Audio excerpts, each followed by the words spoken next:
Jackpot. Oh, no, no, no, no, no. That's a cool magic trick, Jerry. Oh, thank you, Skull. What the f? In the last episode, I deep cleaned and painted the bottom of the Del Sol with Eastwood's Rust Encapsulator Plus in order to protect it for years to come. But before we even got there, way more work had to be done, including fixing this disaster previous repair of the quarter panel. My name is Erica.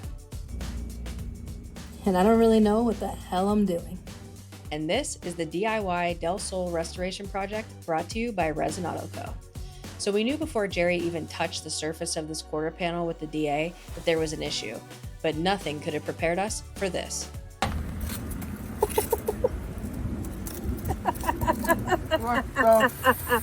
This went on for a while as Jerry dug out about half of one of those Home Depot buckets worth of trash from behind the quarter panel. All of it was pretty shocking, but the paper towel, that was a wild discovery. Like, why were you even in here? What is that?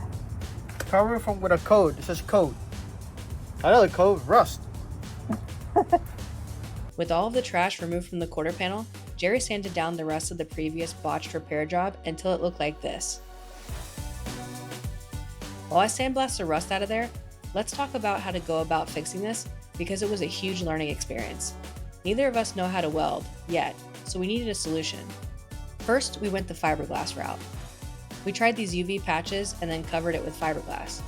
When that failed, we dug all that mess out and Jerry glued a metal mesh to what was left of the quarter panel.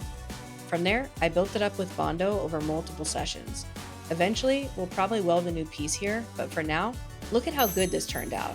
And I learned a lot about Bondo, so it was a win-win really. And this was not even the most ridiculous thing that happened with this car. So stay tuned for next week's video where you'll see why we had to do this. You know, maybe oh my God.